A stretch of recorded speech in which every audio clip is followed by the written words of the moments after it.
지난 시간에 여기에서 간첩 네.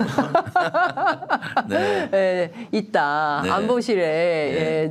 뭐 그날 오셨습니까? 그분도? 네.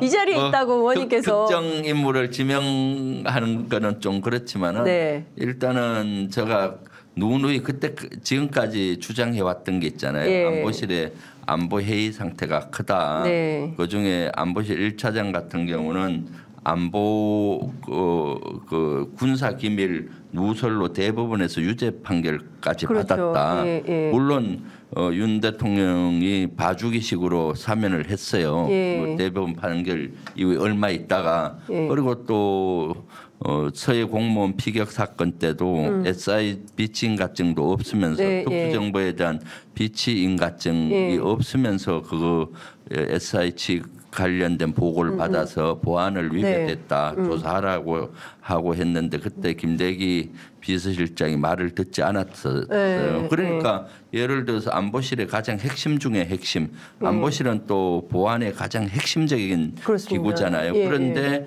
안보 의식이 해이된 사람이 있으면은 그 조직을 어떻게 컨트롤하겠어요. 그러니까 안보실 자체가 해이됐을 확률이 많잖아요. 네. 그래서 실제 올 봄에 3월, 4월 요때 이제 안보실장과 외교비서관 그 당시 얘기한 것들이 실제 비밀이 누출된 것이 미국 뉴욕 타임즈에 나와서 그러니까요. 네. 우리가 알게 됐잖아요. 맞습니다. 그래서 거기에는 미국의 보고서 속에는 시긴트라고 돼 있었는데 네. 거기 시긴트는 뭔가 하면은 통신 정보로 예. 알아냈다는 거니까 쉽게 얘기하면 도감청을 해서 알아냈다는 건데 윤석열 정부에서 도감청을 부인했잖아요. 예. 미국은 도감청 하지 않았을 것이다.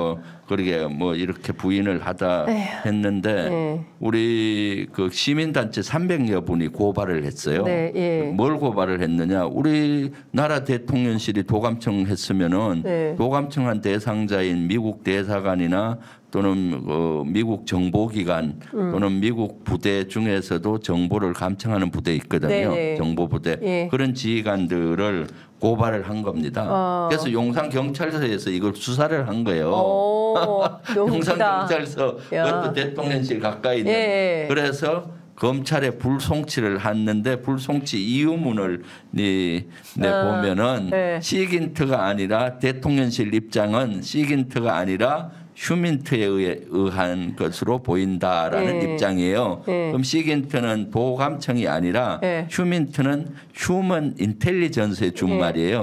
인간 정보에 의해서 나갔다. 그 정보가 비밀 유출된 건 확실한 거고요. 둘 중에 하나라면 인간 정보에 의해서 나갔다는 것은 쉽게 얘기하면 스파이에 의해서 나간 거예요. 그 스파이를 우리는 일반적으로 광의적으로 얘기하면 간첩이잖아요. 그러니까 대통령실에 간첩이 있다.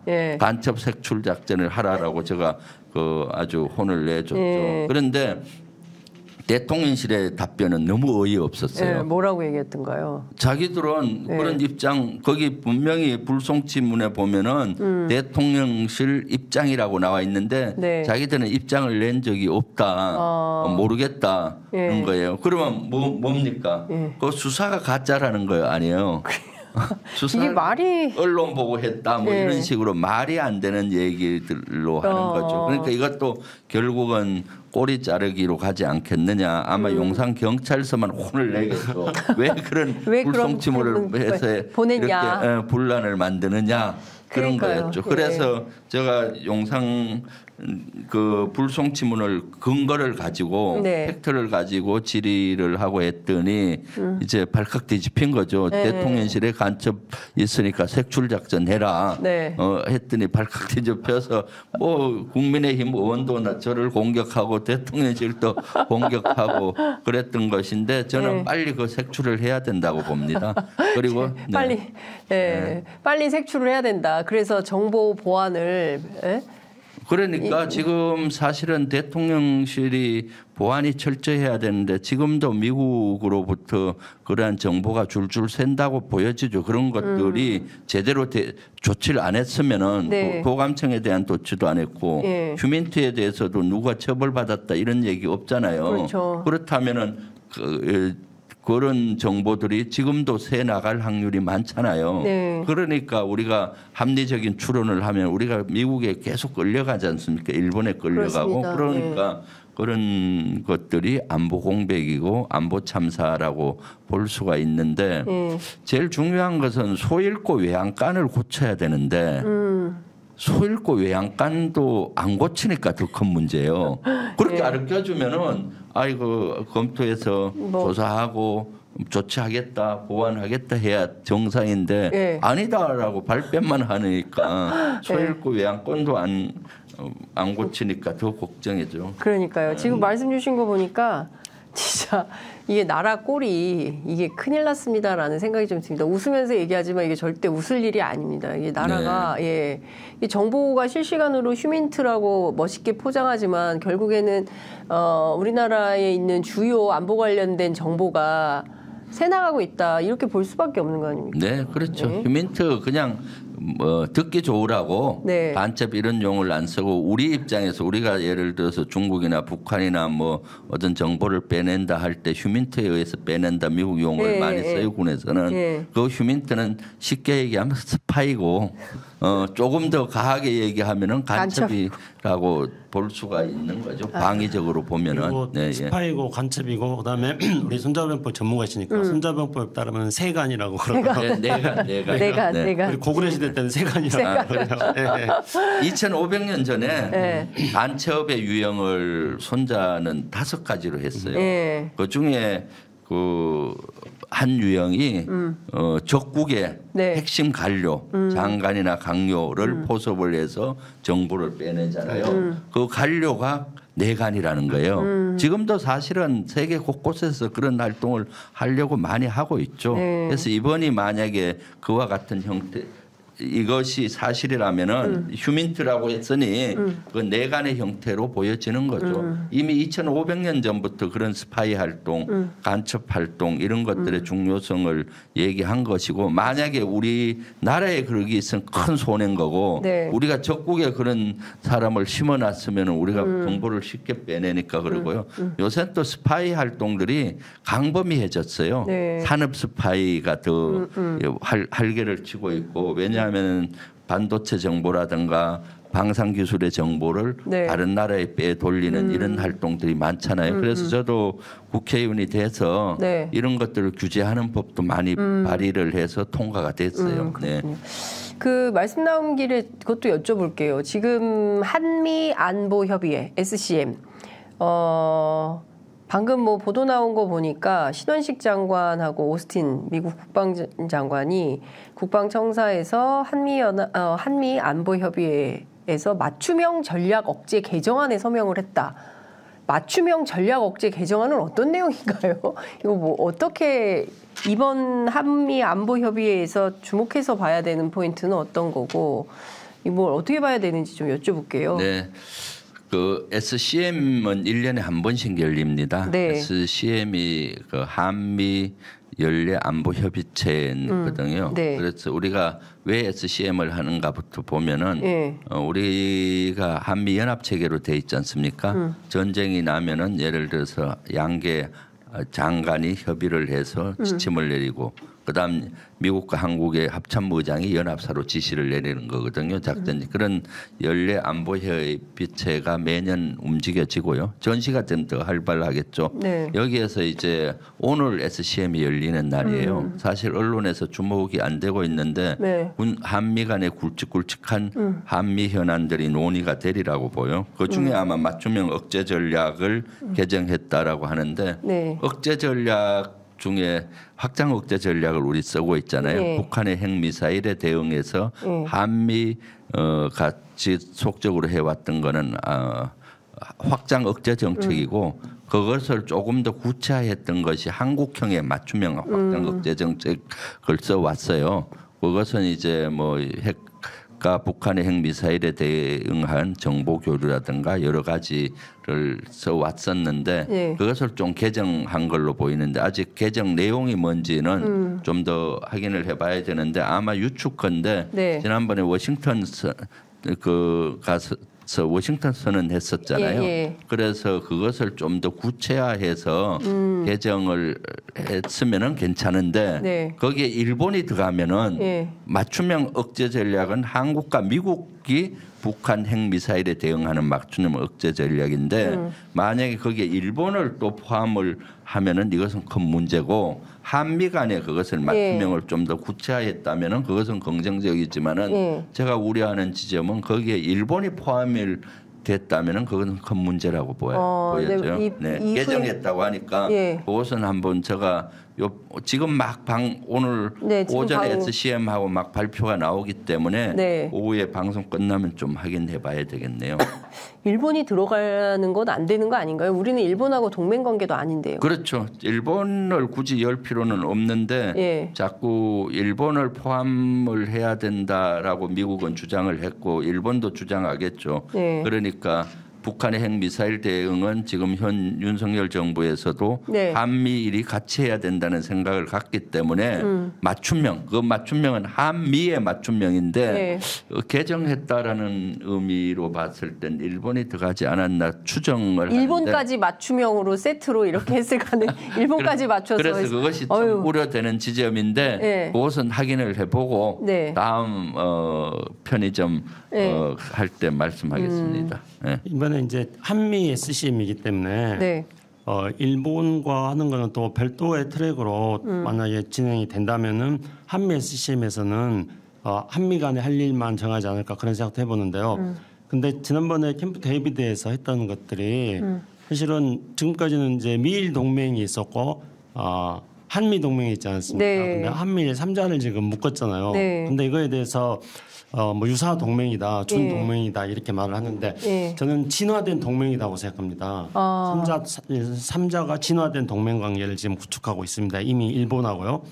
일본은 이제 우리 영토에 대해서 침략 야심을 가지고 있고 그리고 우리 과거를 침략했던 사실에 대해서 반성을 하지 않고 있기 때문에 그렇기 때문에 이것은 우리 영토에 대한 야심 또는 재침 이런 의사가 있는 걸로 우리는 안보 위협으로 봐야 되는 거죠. 근데 지난번에 이제 한미일 삼각 사실상 그 진화된 동맹이라고 하는 걸 보면은 기본적으로 동맹이 갖추고 있는 모든 요소들 다 갖추고 있어요. 그러니까 거기서 이제 한미일 삼국 선언을 한 걸 보면은 위험이 닥쳤을 때 서로 간에 공동으로 어떤 대처를 하고 그리고 공동으로 행동을 하고 이런 어떤 그 한미 방위조약이라든가 미일 방위조약이 담겨져 있는 그런 위험에 대한 인식과 행동을 같이 한다는 내용들이 그대로 담겨 있습니다. 그리고 이제 군대는 주둔할 필요 없잖아요. 일본에 뭐 주미군이 한국에 또 있으니까. 그런데 이제 중요한 거는 상국이 훈련을 어떻게 할 것인가 이런 문제인데 근데 지금 이 한미 SCM 열리기 바로 전에 한미일이 삼국 훈련을 하겠다고 지금 그것도 약속을 했거든요.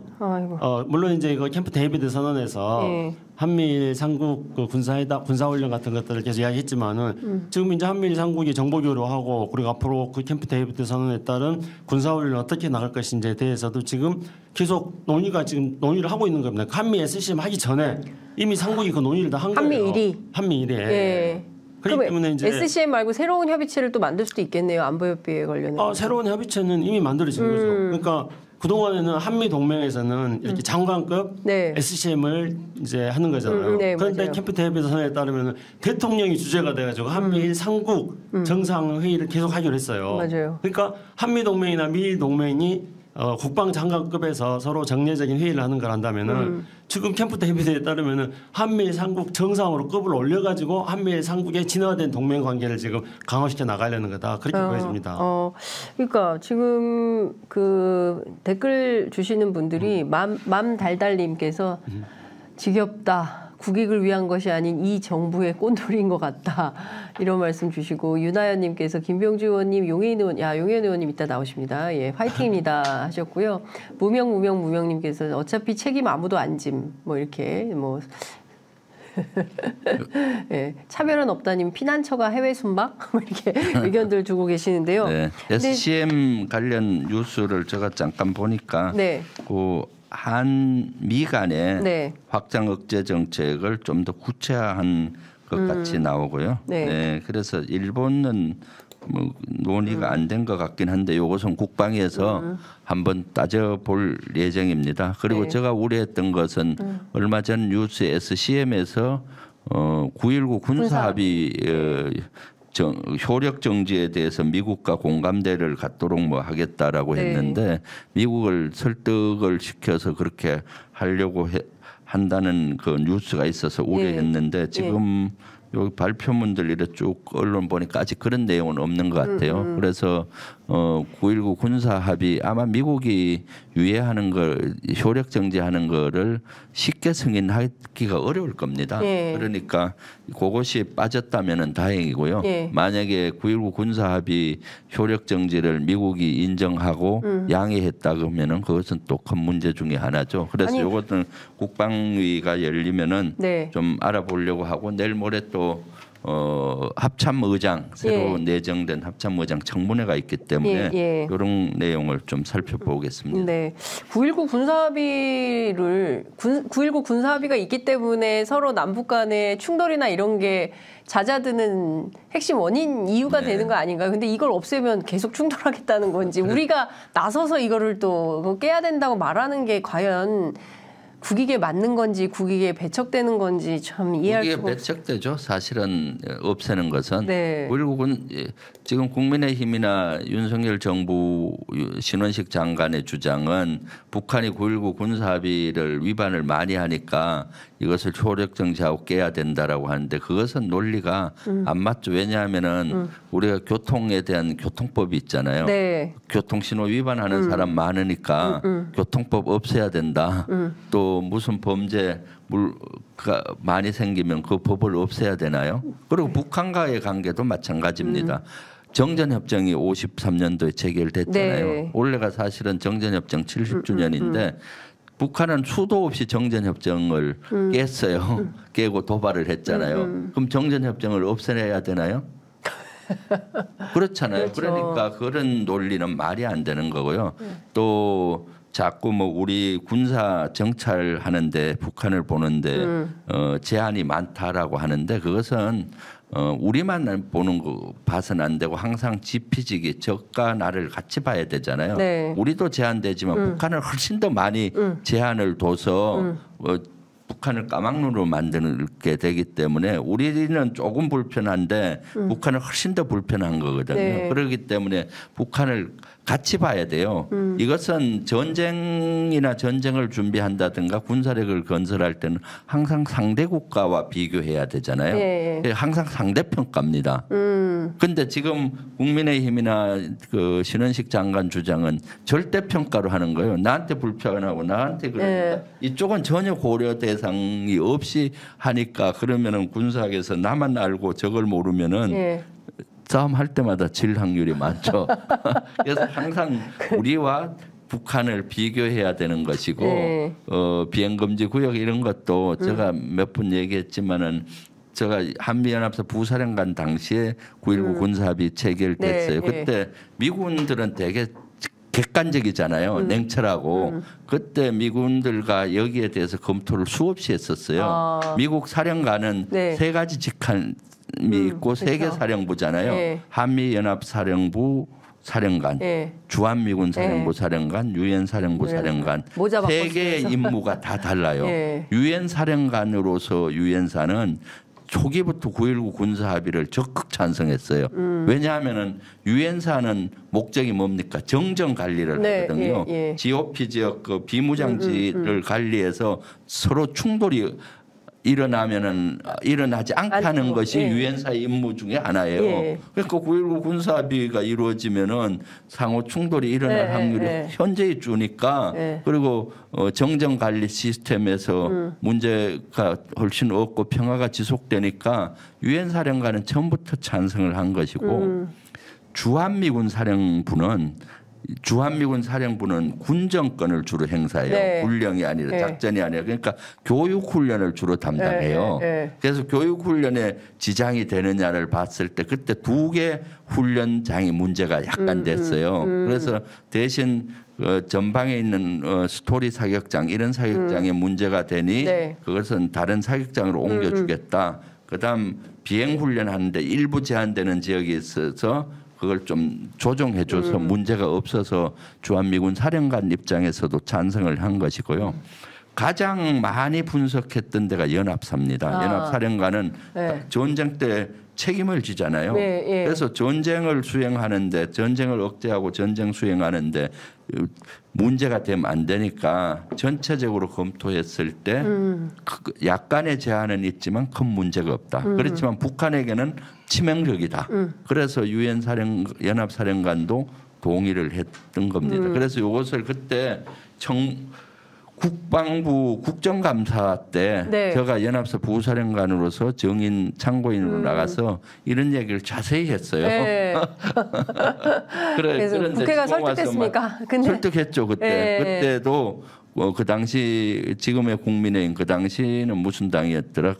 거기에서 엄청나게 공격했는데 미래통합당이 그때 원래 연합사는 국정감사 부대가 아니에요. 한미 부대이기 때문에 전략 지시로 창설된 부대이라서 그렇지만 참고인으로 가서 제가 요목요목 미군의 입장을 대신 충분히 연합사령관 그때 브룩스 사령관한테 내가 국정감사가 아니까 당신의 입장을 물을 텐데 어떻게 정리하면 되느냐 해서 이걸 다 정리를 그 사람 얘기를 듣고 가서 얘기를 해줬어요. 그랬더니 실제 그대로 정리가 됐었고 그래서 미국 입장에서 유엔사는 효력 정지하는 걸 반대할 것이고 뭐 주한미군 사령부는 입장이 없을 겁니다. 왜냐하면 자기들에게는 아무런 영향이 안 가니까 훈련에. 그러니까요. 연합사의 입장에서는 미국은 항상 북한과 우리를 같이 보기 때문에 찬성하기가 쉽지 않을 거예요. 효력 정지에 대해서. 그렇구나. 하여튼 9.19 군사합의에 대해서 우리 김창수 비서관도 한 2시간 얘기하실 수 있죠. 그렇죠. 여기가 또 전문가죠. 김창수 비서관님이 핵심만 말씀해 주십시오. 그냥 넘어가면 섭섭하실 것 같아서. 이렇게 한마디로 말씀드리면은요. 9.19 군사합의를 만약에 파기를 시키면은 남북한은 이스라엘과 팔레스타인처럼 허구한 날 싸움지만 할 것이다. 그렇기 때문에 9.19 군사합의가 정전협정에서 부족한 점을 조금 더 강화해서 그래서 지상과 공중과 해상에서 남북한의 충돌을 완화시키고자 하는 것이기 때문에 9.19 군사합의는 정전협정과 함께 한반도의 평화와 안전을 지키기 위한 어떤 남북한의 합의인 거죠. 그래서 어머님 말씀하신 것처럼 북한이 어기고 깬다 하더라도 우리가 그걸 깰 수 없는 겁니다. 그리고 이 골격을 계속 뭐 잘 자란 위반자 나올 수 있다 하더라도 이 골격은 계속 유지시켜 나가야 된다. 그렇게 봅니다. 그러니까 9.19 군사합의는 우리에게 중요한 지렛대입니다. 북한이 도발하지만 너들 지켜라라고 계속 요구할 수가 있는데 이걸 효력 정지나 파기한다면은 지키라 할 명분이 없어지잖아요. 지키라고 하고 평화를 만들어 갈 수 있는 그 지렛대가 되고 판이 될 수 있는데 그것을 한쪽만 보고 또 문재인 정부 지우기 한답시고 모든 걸 지우려고 하니까 이런 문제가 생기는 거죠. 그러니까 이게 정부가 사실은 5년짜리인데 뭐 천년만년 할 것처럼 이렇게 나와서 많은 국민들이 참 불편해하는 것 같습니다. 임금님 교회 캔디님이 지구에서 가장 귀여운 사성 장군 느낌표 2개 해주셨습니다. 혹시 이제 주블리 TV에서 오신 거 아닙니까? 시제 편의점 하면서 장윤선 기자님이 일치월장하셨어요. 지난번에 일방적으로 했는데 지금 제가 지난번 댓글도 좀 읽어주면서 참여형으로 하던데 오늘 읽어주니 좋잖아요. 바로 제가 배운 대로 실천합니다. 의원님께서 20분에 한 번씩 댓글 읽어라. 그리고 좋아요, 구독, 알림 설정 이것도 홍보해야 된다 이렇게 말씀 주셔가지고 적극적으로 홍보해야 하고 있습니다.